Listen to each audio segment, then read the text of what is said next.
Did you guys do anything differently to get pressure on the quarterback and get some tackles for loss in the second half, or was it just guys raising their level?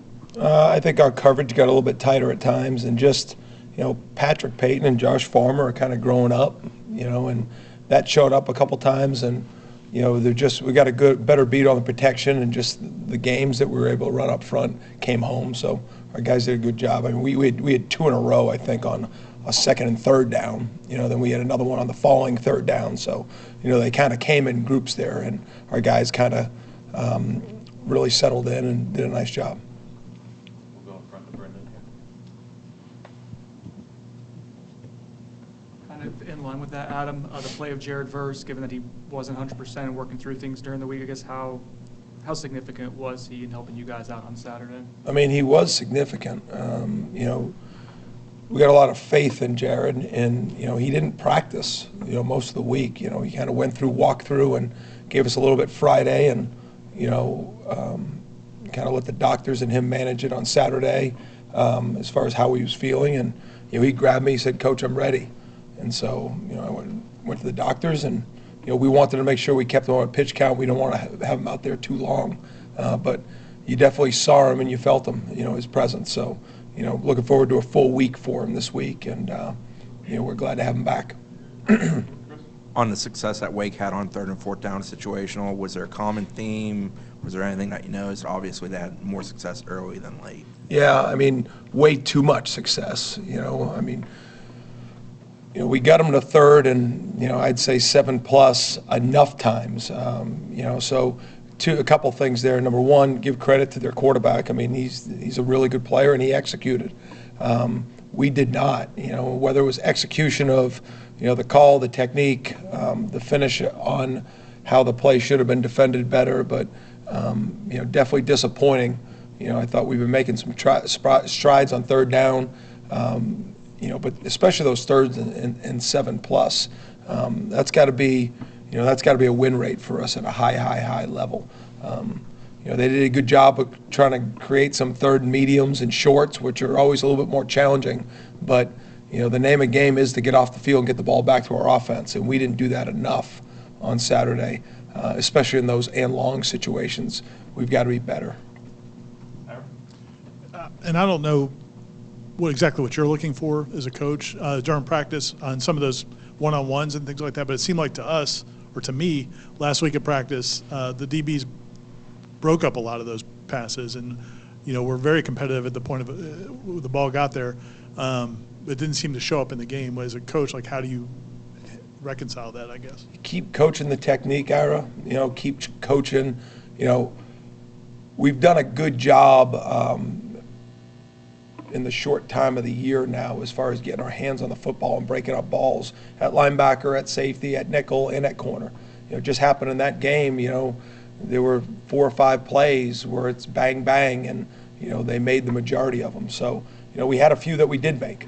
Kevin Noles had a great play in the end zone on one of them, but, just your mind always goes to those third downs that are critical. And, sometimes, winning and losing comes down to that. And as a coach, you never want to sit up here and say, well, it's a one-on-one and that's what it is, because that's not great coaching. And it's your job. Whoever's in the one-on-one is going to go win that, or to try and create as many two-on-ones as you can as a coach. You're always trying to find the best answer. I think it's kind of, it's part of winning football is you got to create advantages in some sort of way. But I've got to do a better job. We've got to do a better job as a football team of making sure when those moments come that we're on the winning end of things in order for us to play better football.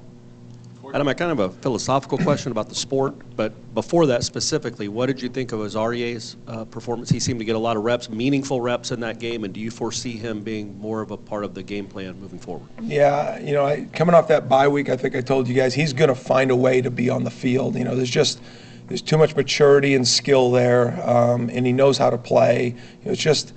It's not easy to play as a true freshman, and we've happened to do it over the last couple of years a lot. And his practice and his results have gotten better, and it was going to be a matter of time, whether it was opportunity or whether it was somebody went down, whatever it was. I just knew it was going to be a matter of time. And Azarieh went in there and he gave us good snaps. The ball didn't come his way a ton, but, as a coach, you're evaluating all the positions that he's in, pre and post snap, and, he deserved that playing time. And, yeah, I don't see his role diminishing. I mean, I think he started on 2 special teams as well, which was his first. So, those opportunities are increasing with his REA, and he'll take advantage of it. And philosophically, what is DJ Lundy supposed to do on that coverage down the middle of the field when the ball is essentially thrown in his back? He can't disappear, he can't vanish, he's running full speed, and the kid, is that a penalty in your eyes? I'm not trying to get you in trouble. Yeah, no. And you watch all these games, and there's so many kind of questionable pass interference calls on the defense. And I think Wake even had one against Johnny, but what are your thoughts on that in the way they I think police nowadays, if you're out of control in coverage and you're at full speed, I mean, if I'm an offensive player, I jump back into the ball, and that's what people coach. And so, just the ability, you got to be in phase. So and if you're not in phase, you got to run really fast to get there. And then at that moment, if he stops, you've just got to have the ability to put on the brakes so there's not a collision. And if there is body contact, then you've got to be able to get your eyes back. DJ was in really good space, to be honest with you. They had backup tight ends in the game, and, that was a matchup that we felt good about, and I still do. And DJ was in good position. He was stride for stride, and, if you're not going to get your eyes back, you just got to be in great control so that you're not going through a receiver. The linebacker play has, I feel like, been a strength through the first 4 games. How do you evaluate? I mean, was that the weakest performance of the year from kind of going back and watching and evaluating? You talking about at linebacker? Yeah. There weren't a lot of throws on the backs. In the run game, what they do is a little bit challenging. So, I think, you can practice for that stuff, a little bit like when you play triple option teams. And, this is the pace of how it's going to play. Sometimes it's faster, sometimes it's slower, And so I think that's, has some of it. But, I like our linebackers. I think they've done a nice job throughout the year. But I think just entirely as a football team, we've got to play better to win that game.